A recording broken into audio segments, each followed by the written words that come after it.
Guys आज की video काफी धांसू होने वाली है। इसके अंदर दोस्तों मंडे नाइट रॉ के प्रीव्यू के साथ साथ दिन की 3 से 4 बड़ी खबरें कवर करने जा रहे हैं, जहां दोस्तों खबरों में हम शेन मैकमैन के पावर में आने को लेकर डिस्कस करेंगे। बात करेंगे लेसनर की, जो कि दोस्तों एंड मूवमेंट पर काफी ज्यादा केओस क्रिएट कर दिए थे, और बात करेंगे दोस्तों द फील्ड ब्रे वाइट की भी। तो होप करूंगा वीडियो को शुरू में लाइक कर दीजिएगा। बात कर ली जाए दोस्तों कल की रॉ की। कल की रॉ दोस्तों काफी इंपॉर्टेंट रॉ रहने वाली है, और मैं दोस्तों चाहूंगा कि आप इस प्रीव्यू को ध्यान से सुने। दरअसल दोस्तों कल मंडे नाइट रॉ MSG से लाइव होगी, एंड एज पर रिपोर्ट्स हर एक टिकट सेल्ड आउट हो चुकी है। और गाइस बताया ये जा रहा है कि 20,000 लोग वहां उपस्थित होने वाले हैं। MSG एक ऐसा एरिना है जो कि दोस्तों काफी इंपॉर्टेंट एरिना बताया जाता है, जहां गाइस बात करूं रॉ की, रॉ भी इंपॉर्टेंट है क्योंकि ये गो होम एडिशन रहेगा समर स्लैम का। समर स्लैम इस अपकमिंग सैटरडे को होने वाला है। तो गाइस सबसे पहली चीज हम लोगों को देखने को मिलेगी रे मिस्टीरियो की एंट्री। तो रे मिस्टीरियो के नाम है दोस्तों कल की मंडे नाइट रॉ, कोई आम रॉ नहीं है। 20th एनिवर्सरी मनाई जाने वाली है, यानी कि दोस्तों 20 साल कल रे मिस्टीरियो को पूरे हो जाएंगे। ऐसे में दोस्तों रे मिस्टीरियो सबसे पहले एंट्री लेंगे, लोगों का अभिवादन करेंगे, लोग दोस्तों चैंट लगाएंगे 619 619, और उसके बाद दोस्तों हम लोगों को देखने को मिलेगी जजमेंट डे की एंट्री, जहां दोस्तों सबसे पहला मैच हम लोगों को देखने को मिलेगा Rey Mysterio and Dominik versus Finn Balor and हमारे अपने डेमियन प्रिस्ट का। तो गाइस मैच की बात करूं, I am pretty much sure इस मैच के अंदर एक चीज होके रहेगी, वो है गाइस हमारे अपने एज का रिटर्न। तो मैच का रिजल्ट आ सकता है रे मिस्टीरियो एंड डोमिनिक की जीत के द्वारा, लेकिन मैच के बाद दोस्तों फिन बैलर एंड डेमियन उनकी गंदी पिटाई करते हुए नजर आएंगे, एंड गाइस होगा एज का रिटर्न। रिपोर्ट्स की माने तो बेथ फिनिक्स भी साथ में आ सकती है, लेकिन एज अकेले आए तो ही बेहतर है मेरे हिसाब से। एज कल चेयर के सहारे उन दोनों की गंदी तोड़ने वाले, तो बहुत ज्यादा मजा आएगा पहले ही सेगमेंट में। बात की जाए इसके बाद क्या होगा, इसके बाद जो अगली थिंग हम लोग को देखने को मिलेगी वो रहेगी दोस्तों बेकी लिंच एंड बियांका का फाइनल फेस ऑफ। तो गाइस फाइनल फेस ऑफ इनका रखा जाने वाला है, जहां मेरे हिसाब से इस बारी बेकी लिंच अपर हैंड ले सकती है बियांका के ऊपर, क्योंकि गाइस बियांका काफी ओपी सुपरस्टार है, लेकिन बेकी काफी ज्यादा चलाक है, और WWE अक्सर ऐसा करता है गो होम एडिशन में जो हारने वाला होता है उसे स्ट्रांग दिखाता है। तो यहां मेरे हिसाब से बेकी स्टैंड टॉल कर सकती है। बात की जाए दोस्तों इसके बाद क्या, इसके बाद जो अगला सेगमेंट होगा वो 100% कंफर्म्ड है, और ये होने वाला है impulsive TV with Logan Paul and the Miz. तो guys Logan Paul the Miz को लेकर इंपल्सिव टीवी, जो कि उनका अपना पॉडकास्ट है, लेकर आने वाले मंडे नाइट रॉ में हम लोगों को इस सेगमेंट के अंदर एक चीज देखने को मिलेगी, वो ये कि द मिज अटैक करने की कोशिश करेंगे लोगन पॉल के ऊपर। चैंपा आ सकते हैं दोस्तों, दोनों मिलकर पीट सकते हैं लोगन पॉल को, लेकिन I am pretty much sure कि AJ स्टाइल्स अगर चैंपा आते हैं तो वहां हेल्प को जरूर आएंगे लोगन पॉल के। हो सकता है दोस्तों मैच टैग टीम बन जाए समर स्लैम के लिए। बात की जाए इसके बाद क्या, इसके बाद दोस्तों हम लोगों को बैकस्टेज वीर महान फिर से ठरके मारते हुए नजर आ सकते हैं सारा के ऊपर।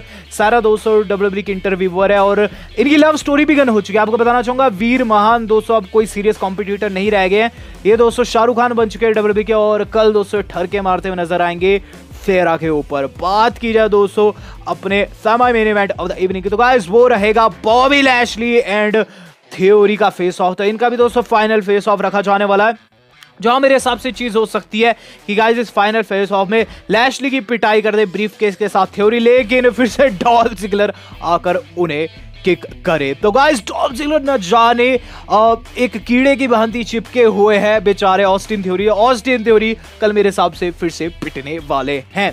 ऑस्टिन थ्योरी के दोस्तों ग्रह कंटिन्यू रहेंगे। बात की जाए main event of the evening की, तो guys main event of the evening जो कि कल की मंडे नाइट रॉ का रहेगा, वो है the undisputed the raining WWE universal champion Roman Reigns का, जो कि दोस्तों फेस करने वाले हैं ऊसोस के साथ मिलकर street profit and Matt Riddle को। जी हां आपने बिल्कुल सही सुना, सुबह सवेरे जब दोस्तों मैंने ये खबर सुनी कि रोमन रेंस का एक 6 man tag team match confirm हो चुका है, वो भी रॉ में, मैं शॉक हो गया। And it's a pretty much shocking thing, क्योंकि सब लोग जानते हैं कि रोमन रेंस ऐसे मैचेस नहीं देते हैं, यानी कि दोस्तों रॉ एंड स्मैकडाउन में सब लोग जानते हैं वो अमूमन मैचेस नहीं देते हैं, लेकिन कल वो फाइट देंगे।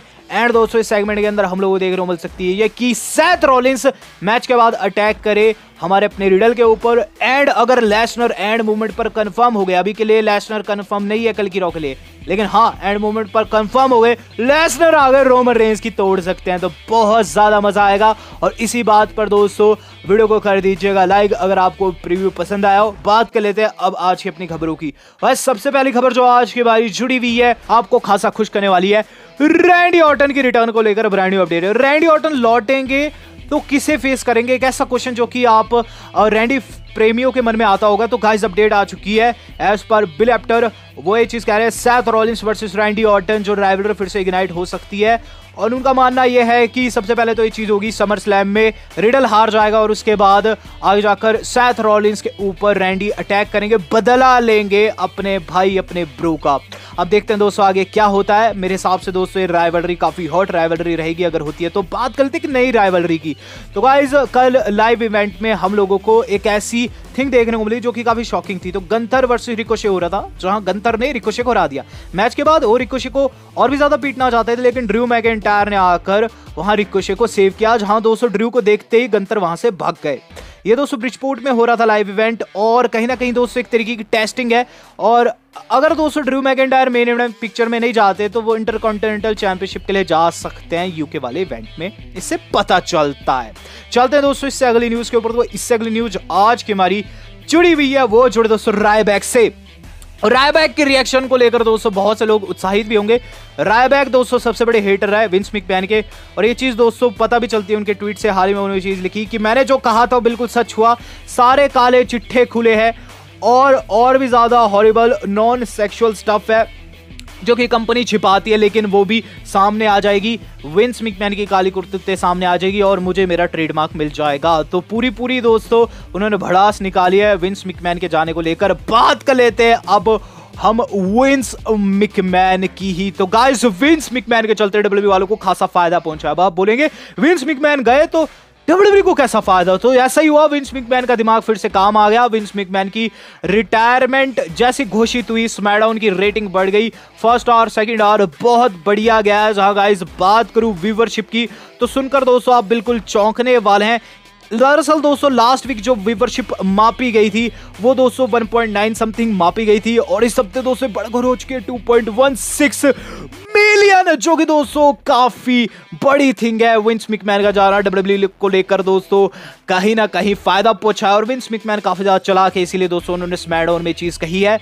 बात कर लेते हैं अब विंस मैकमैन के लौटने की। तो बहुत से लोग सोच रहे हैं कि विंस मैकमैन अगर गए हैं तो भला सीईओ स्टेफनी मैकमैन को क्यों बनाया गया, और स्टेफनी मैकमैन को सिर्फ सीईओ ही क्यों बनाया गया, चेयरमैन की कुर्सी उन्हें क्यों नहीं दी गई, ऊपर की पोस्ट पे क्यों नहीं गई, क्या विंस मैकमैन लौट सकते हैं। लेकिन guys as per reports Vince McMahon अगर इस तरीके से गए, इस तरीके से या फिर कह लीजिए दोस्तों बिना चेहरा दिखाए गए, तो इसका मतलब साफ है कि विंस मैकमैन हमेशा के लिए जा चुके हैं, और रिपोर्ट्स भी कुछ ऐसे ही सजेस्ट कर रही है विंस मैकमैन अब कभी भी नहीं लौटने वाले हैं।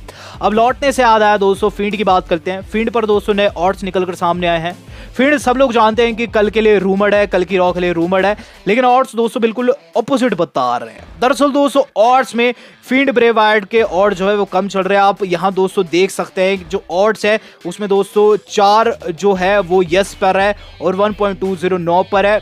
दोस्तों कम में ज्यादा गिना जाता है ऑड्स में, जिसका मतलब साफ है कि वहां दोस्तों ब्रे वाइट को आपको एक्सपेक्ट नहीं करना चाहिए। बात कर लेते हैं आज की अपनी मेन खबर की। तो गाइस मेन खबर जो आज की हमारी जुड़ी हुई है वो जुड़ी है शेन ओमैक के पावर में आने से।